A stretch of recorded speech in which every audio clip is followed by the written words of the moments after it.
reading an article over the weekend that my colleague Amy had forwarded to me. And it's about a Canadian couple, Blair and Morgan, with two children, 2 and 5 years old. They saw the impact that technology was having on their family life. And they decided to only, for about a year, so early in the year, they decided until April next year only to use technology that was created before 1987, the year in which they were born. So they use an old VCR, they don't have voicemail, they have no internet at home, they use maps rather than sat-nav. They even say that they've adjusted their hair do's to the 80s. Although I think it takes more than 6 months to get a mullet like that, so I think the hairdos probably predate this experiment. Blair and Morgan felt that modern technology was actually getting in the way of old family values, of togetherness, of playing outside, of being connected as a family. And that raises an interesting question, and it's pretty much in line with what I would like to talk to you about today. Because technology is having an enormous impact on marketing.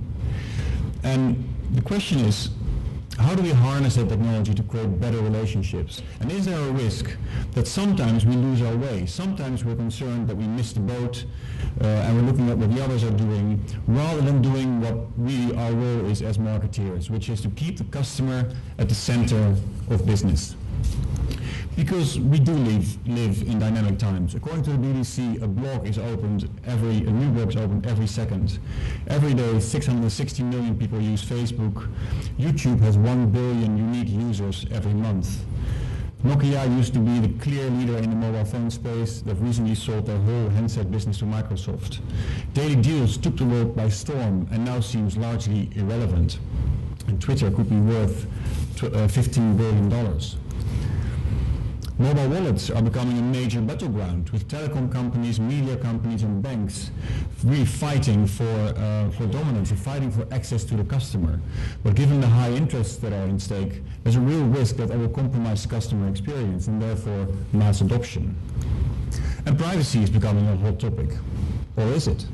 There seem to be two schools of thought emerging. One saying that for the next generation, privacy is not really a concern, that all they want is convenience. The other school of thought is saying, well, consumers in the future will probably have higher standards, expect higher standards from companies they deal with rather than lower standards.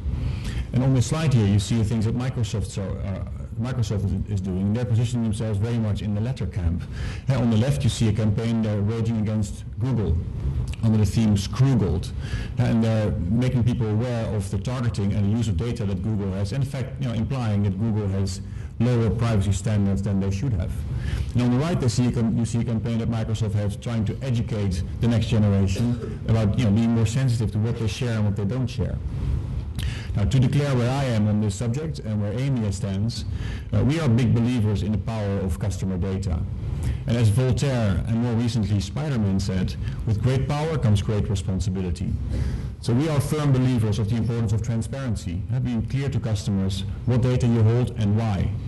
We're very firm believers that there has to be an added value for the customer, and that the customer in the end needs to be able to control whether their data is used for marketing purposes or not. So if you think about everything that we have at our fingertips now, there's so much data, there are so many ways to connect with the consumers. You can only come to one conclusion.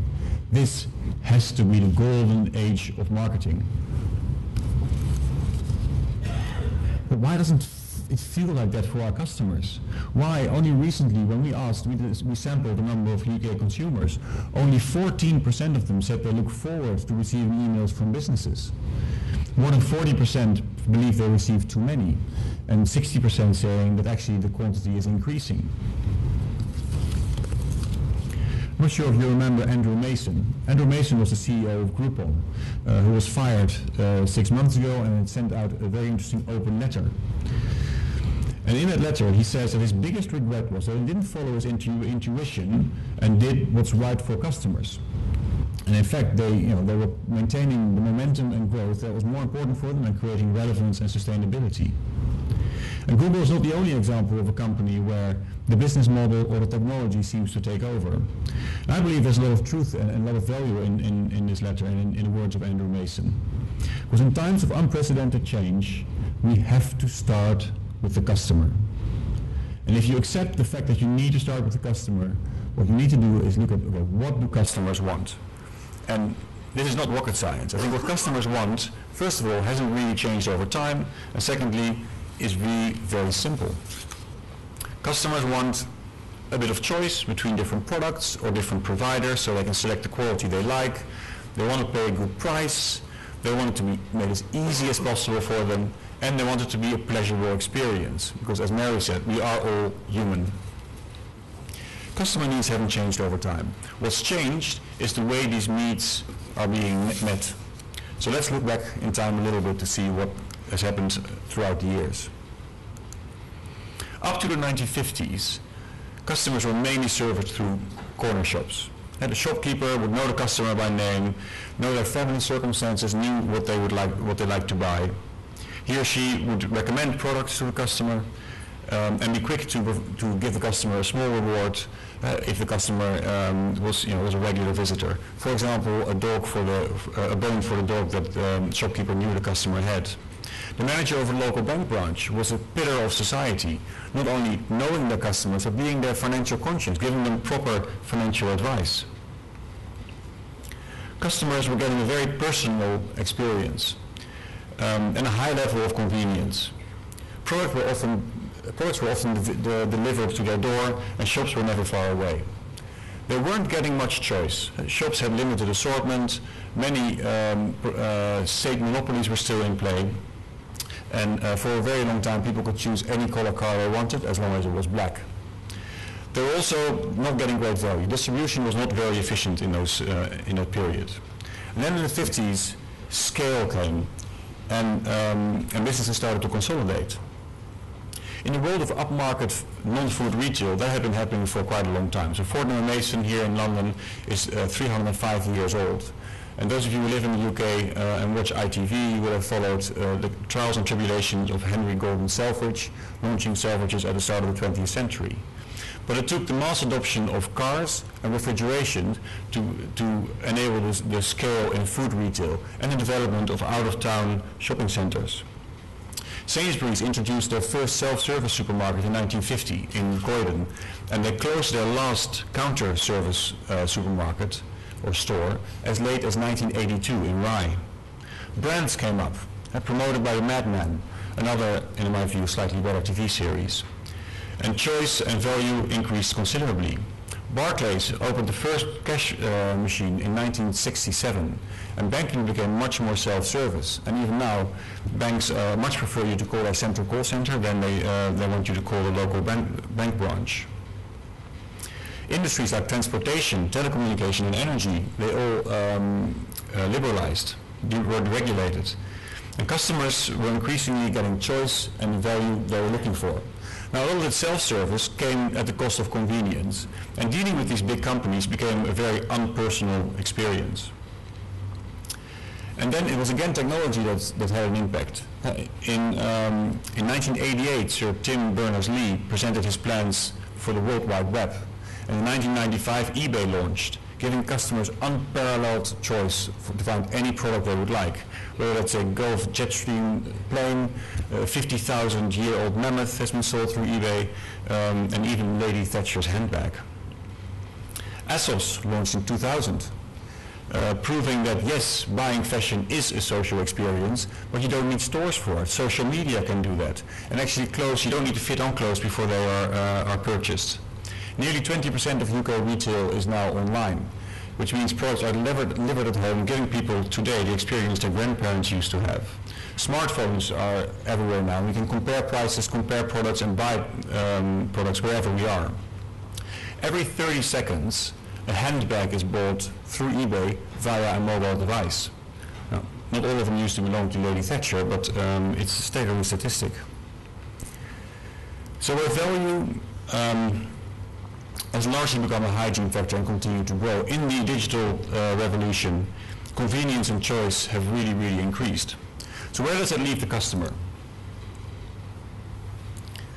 So if you look back at the first stage, the corner shop stage, people used to have a convenient and pleasurable personal experience, but not great value, not great choice. And then after the 1950s, scale and self-service meant that choice and value went up significantly, but at the cost of convenience and at the cost of the experience. And in the digital revolution, it's mainly choice and convenience with great use of technology that went up.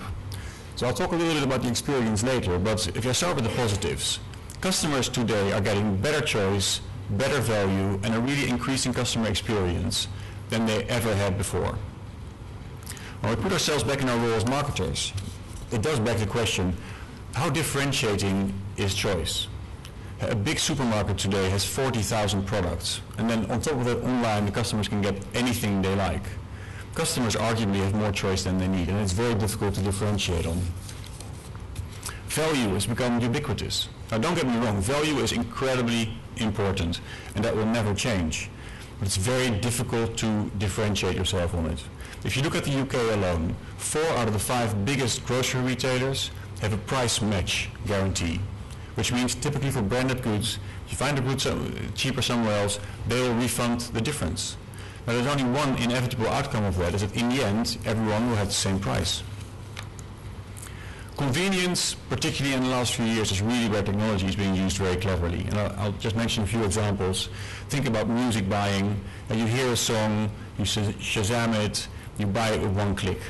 There's this great app called Halo. If you want to hail a black cab, it knows where you are, 2 taps, and a black cab comes to you. You can pay with your linked payment cards or cash, get a receipt. Very clever use of GPS. And Shuttle is a delivery service that delivers products within 90 minutes by cleverly connecting with courier service providers. Where we are really lagging, in my view, is in experience.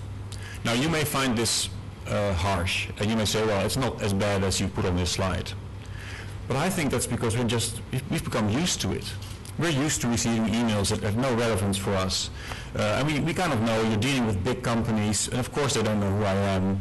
And we've kind of understood now that call centers are complex and you've got different systems, so the fact that they have to kind of look up and ask your name 3 times, you've kind of become to accept.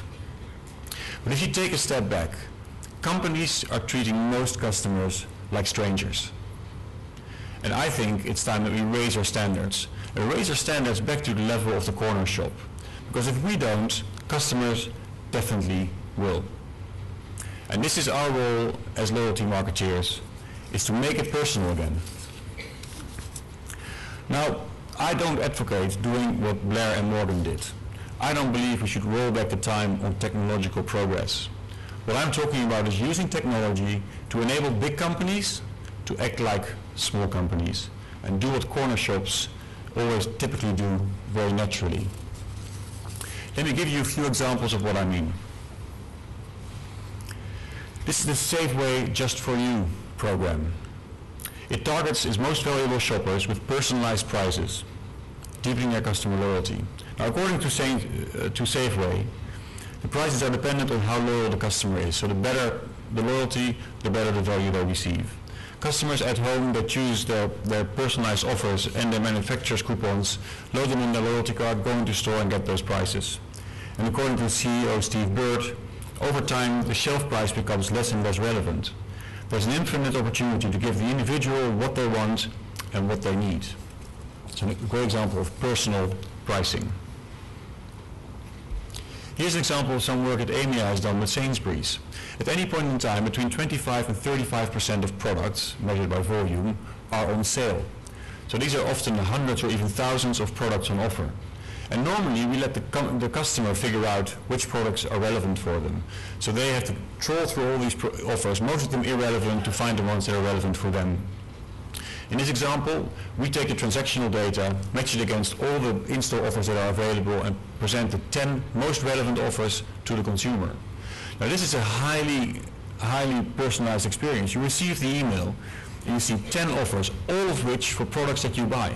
It's a completely different experience than you normally get. And although these offers are all available for everybody, they're not targeted offers. It's highly targeted lens on the offers. It's a great customer experience. Personal offers. Neiman Marcus, US department store, has taken loyalty back into the store environment. So customers who use their app, they can notify the store by tapping the app that they're in the store, and then sales associates get access to their Facebook picture and their transaction history. And they can even check in, which is a more active kind of signal. And they can connect with the salesperson that helped them last time. Now, these sales associates, they have the knowledge and they have the transaction history, so they can come up with good product suggestions. So effectively doing in the store environment what online companies are starting to do really well online. The results are staggering. According to Neiman Marcus, a customer who's been helped 3 times or more by the same sales associate spends 10 times more. A great personal experience. Now, communication doesn't have to be transactional. In fact, it shouldn't. I mean, if you look at human interaction, it isn't the case there either. So this is what our colleagues in the Canadian Aeroplane program did. They took effectively 10 years of transaction history and they turned it into a highly personalized piece of communication, stating all the key milestones and redemptions that the collector has had in the program. Now, each of these points redemptions are a memory for the member, and therefore, give them a very warm and personalized experience when they receive it, and of course, at the same time, a great reminder to keep earning points. Truly personal memories. Here's an example I particularly like. So, many companies are now starting to use the data they have much more efficiently and turning data into insights, making better decisions, doing better marketing. But not many companies are using the data to provide insight to the customer. And this is a really interesting trend. Kesko is a Finnish grocery food retailer. And what they do is they take what they know about what customers are buying and what they know about the product they're selling and combining that into personalized well-being and health advice for the customer. Personal advice. And then my last example is a very recent one. So for those of you who are not from the UK, Lloyds Banking Group is forced to sell more than 600 of their branches. What they've done is they've created a new independent bank and they used an old brand that they still had on the shelf, and a brand called TSB. So TSB has just launched on the high street. And they're positioning themselves as a local bank, as a community bank. The banner here says, welcome to your new bank. It's 200 years old. The marketing promise here is to take people back to the experience, the customer experience they used to have when it was just a bank branch and just a bank manager being the pillar of society. So it very much underlines what I've been talking about.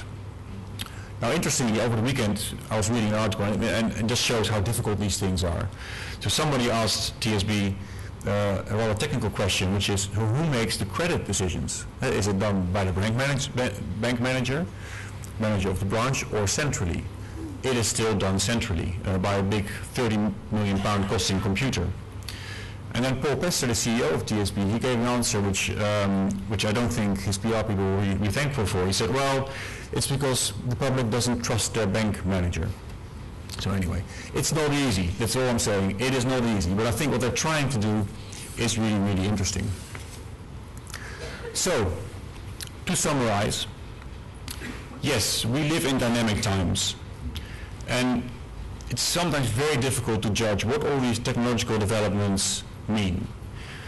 And whenever we are, I think, when we're in doubt what to do, our North Star has to be the customer. We have to start with the customer, not with the business model, not with the technology.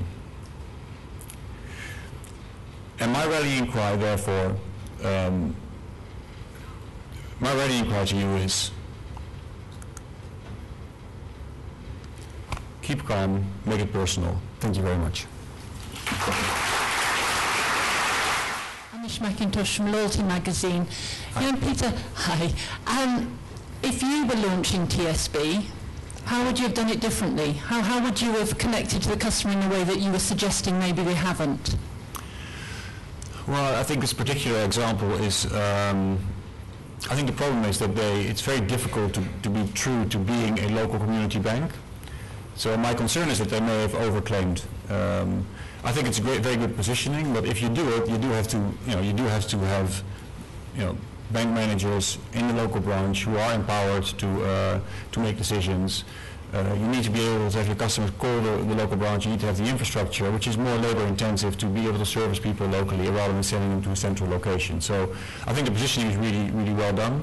I wonder if they have the capability of delivering it.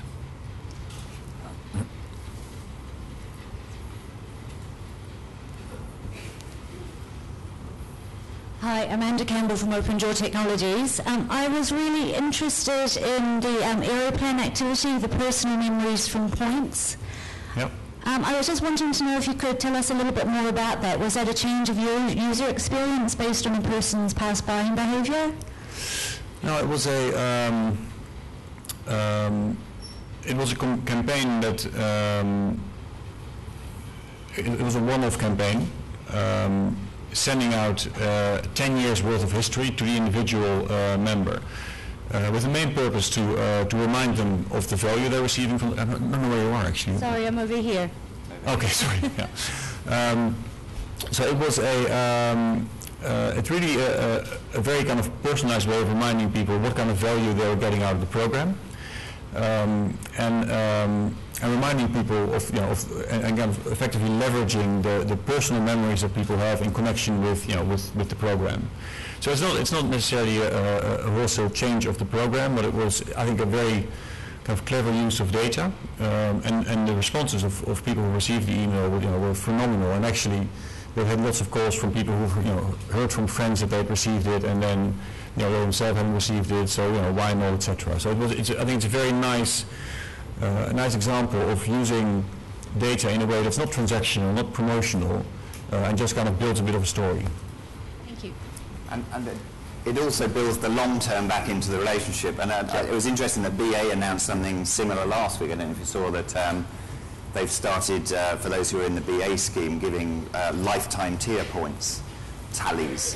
And the promise is that when you reach a certain amount of tier points, you will get gold membership for life. But we tried to work it out, and I think you have to fly transatlantic every month for 10 years to reach that point. So it might be a little bit beyond most of us, I think.